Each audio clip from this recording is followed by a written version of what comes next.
Assalamualaikum warahmatullahi wabarakatuh. Perkenalkan, nama saya Enia Stuti dari kelas 1C MPM A1A021082. Aliran-aliran dalam filsafat. Yang pertama, idealisme. Idealisme merupakan aliran yang meyakini bahwa kenyataan atau realitas terdiri dari jiwa dan ide-ide. Kata idealisme berasal dari kata idea, yang artinya sesuatu yang hadir dalam jiwa. Aliran ini menjadi awal yang penting bagi perkembangan cara berpikir manusia. Pemikiran dasar aliran ini pun ternyata pernah dipaparkan oleh Plato. Menurutnya, realitas yang paling dasar adalah sebuah ide. Sedangkan realitas yang dapat dilihat oleh manusia adalah bayangan dari ide tersebut.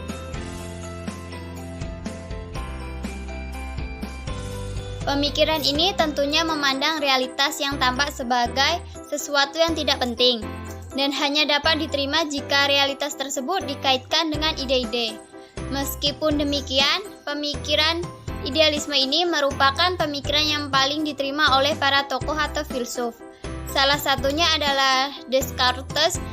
Ia menyetujui bahwa unsur yang berkaitan dengan jiwa merupakan unsur yang lebih penting daripada sebuah kebendaan yang tampak.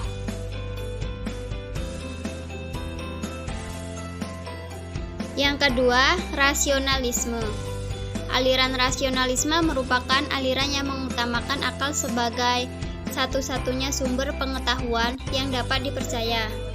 Bagi para tokohnya, akal merupakan aset terpenting yang dimiliki oleh manusia untuk menemukan, memperoleh, hingga menguji sebuah pengetahuan. Mereka juga meyakini bahwa akal memiliki kemampuan untuk menyelesaikan berbagai permasalahan dalam hidup.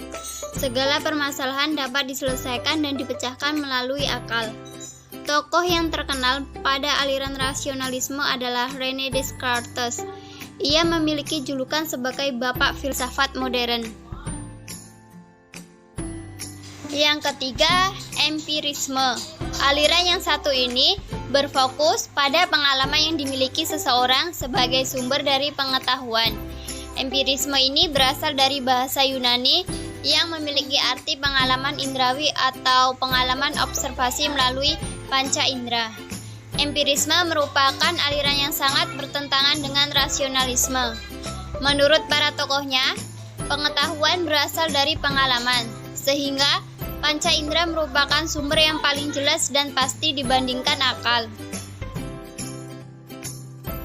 Semua hal yang diketahui oleh manusia bergantung pada bagaimana manusia menggunakan panca indera melihat, mendengar, menyentuh yang dimilikinya.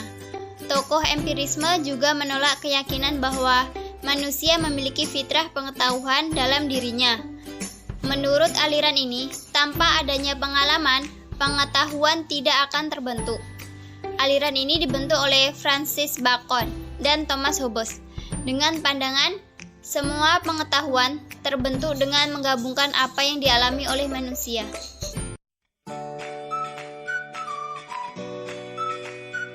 Yang keempat, dualisme. Dualisme merupakan aliran yang menyebutkan bahwa realitas itu terdiri dari dua akar yang berlainan dan bertolak belakang. Masing-masing akar tersebut bersifat unik dan tidak dapat dihilangkan, sehingga beberapa tokoh menyebutkan bahwa aliran ini merupakan gabungan dari aliran idealisme dan materialisme, atau aliran yang menggabungkan jiwa dan tubuh. Tokoh yang membentuk pemikiran ini adalah Thomas Heidi. Pemikiran dasarnya adalah zat dan pikiran merupakan hal yang berbeda, dan keduanya saling melengkapi untuk membentuk sebuah pengetahuan. Yang kelima, positisme. Aliran ini muncul pada abad ke-19 dengan dasar pemikiran sumber pengetahuan berasal dari apa yang diketahui, nyata, dan hal yang pasti. Positisme ini fokus pada suatu fakta yang nyata dan mengesampingkan hal-hal yang di luar realitas atau kenyataan yang tidak tampak. Aliran ini dekat dengan empirisme, yang sama-sama meyakini pengetahuan berdasarkan pengalaman yang didasari oleh indrawi. Menurut para tokohnya, manusia tidak akan pernah mengetahui sesuatu lebih dari apa yang mereka lihat dan temukan yang didasarkan pada fakta-fakta yang nyata. Manusia tidak akan mengetahui sesuatu di balik fakta tersebut jika mereka tidak melihatnya. Tokoh yang melahirkan aliran ini adalah Henry de Saint-Simon, yang lalu dikembangkan oleh muridnya Auguste Comte.